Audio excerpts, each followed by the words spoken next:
Maquiavel, veja, até que ponto ele é um idealista no texto anterior. Ele sabe que vai começar uma crítica, que é a crítica das ilusões da religião, depois vai ser uma crítica da política, que está personificada pela teoria do direito de Hegel, e finalmente, quase que nos mesmos meses depois disso, já vai começar a crítica da economia política. Que os três textos são fantásticos, são realmente fantásticos. Bem, então eu volto para trás. Essa é a razão pela qual Marx começa esse texto como uma crítica à religião. A emancipação civil, política ou religiosa. Nas primeiras páginas da questão judaica, nós vemos uma conceituação extremamente interessante. Quando vocês escutem a expressão sociedade civil, todo mundo usa essa expressão, o segmento da sociedade civil, né? Não sabem as bobagens que estão falando. A unidade dos cidadãos na sociedade civil. A sociedade civil é o lugar da diferença, não é o lugar da comunidade. A sociedade é civil na medida em que haja forças opostas digladiando-se para tomar o poder ou para manter seus benefícios. Essa é a sociedade civil. E quem mora na sociedade civil é o cidadão burguês. O cidadão burguês. Classe média, diríamos hoje, para atenuar essa expressão. Aquele que vive na sociedade civil é o cidadão comum, vocês e eu, que vive pensando nos seus interesses mais ou menos estreitos. Quando do que se trata, segundo Marx, é de viver em comunidade, ou seja, ser um verdadeiro cidadão. Então, uma coisa é ser um membro da sociedade civil, portanto um burguês, e outra coisa é ser um cidadão, aquele que pensa na coletividade. E quando aparece o termo cidadão nas obras de Marx, cidadão é o eventual habitante de uma sociedade justa, de uma coletividade. A sociedade civil não é coletividade, é uma sociedade de diferenças. E, portanto, no momento que se atinge a superação da religião, deveríamos procurar, diz Marx, a emancipação política. A emancipação política é a emancipação propriamente da política. Em que sentido? No sentido de superarmos o Estado como uma organização que está aí para gerenciar os interesses da classe dominante. Ele diz então, no início da questão judaica, a emancipação política representa sem dúvida um grande progresso.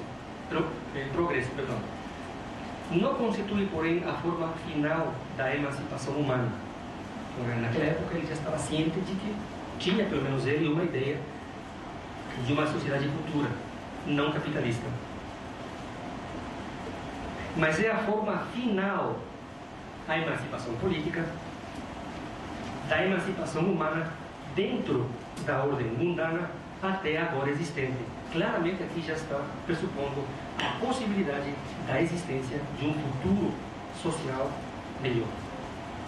Nem vale a pena dizer que estamos a falar da emancipação real, prática, e não simplesmente teórica. Não é idealista. Isso não é idealista. Ele não pode dizer que não é materialista. Pode não ter certas coisas, mas ele já, para mim, abandonou claramente uma concepção idealista da história segundo a qual eu dou uma aula sobre bondade e todo mundo vira bonzinho. Dou uma aula sobre liberdade. A história, como era contada, e como é contada nos países latino-americanos. Um dia Simão Bolívar acordou achando que devíamos ser livres. Então, que tal fazer uma revolução de independência? Então, vamos. E fez a revolução da independência, por ser iluminado pela ideia de liberdade.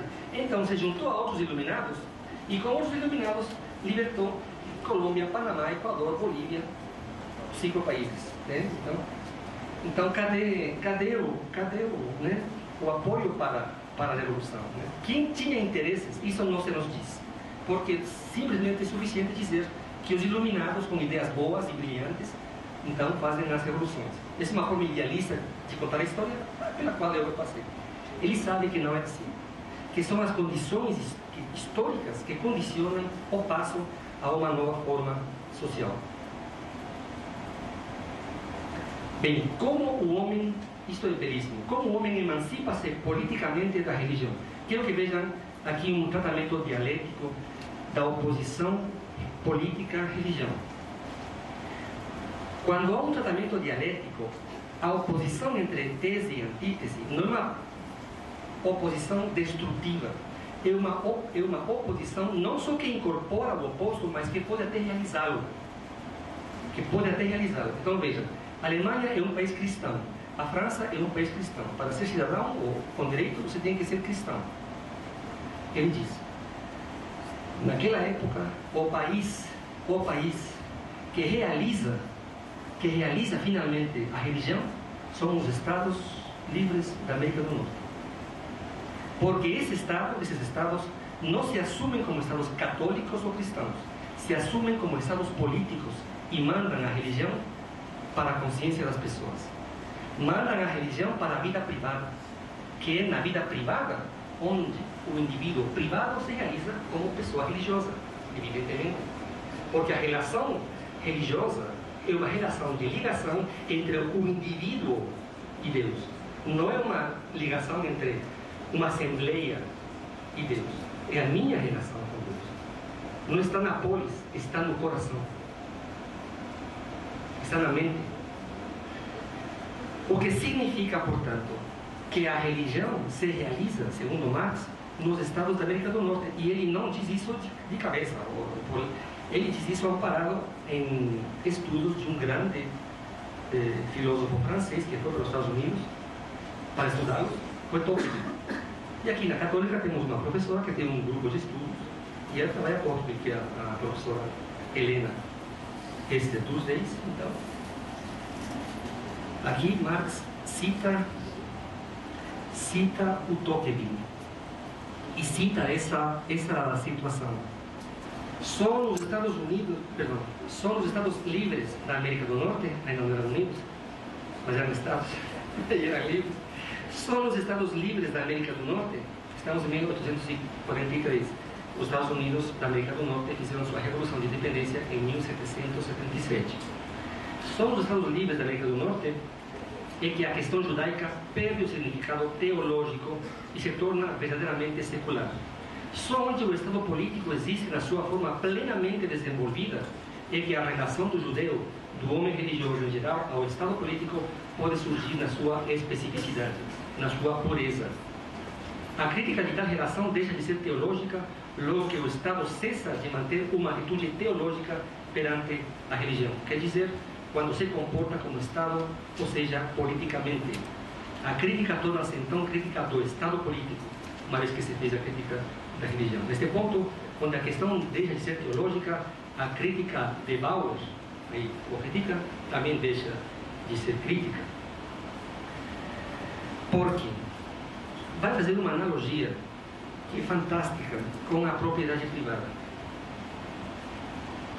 Essa parte é interessante e fácil de se entender, porque se lembram da história, vocês estudaram história como eu, aqui no Brasil havia o voto censitário. Não havia o voto censitário, que significa o quê? Que só podia votar quem tinha alguma coisa, alguma propriedade. Quem não tinha nada, não podia votar. Então vejam a interpretação dialética. O momento em que, por alguma modificação política, por alguma revolução ou por uma reforma, a população em geral obriga aos possuidores a eliminar da lei o direito ao voto censitário, os não possuidores legislam sobre os possuidores. Mas a propriedade privada não é eliminada, perceba. Ela é inserida no direito de possuir, garantido pela Constituição. Então a propriedade passa a existir no plano individual, no lugar em que ela deve existir. Ou seja, como direito privado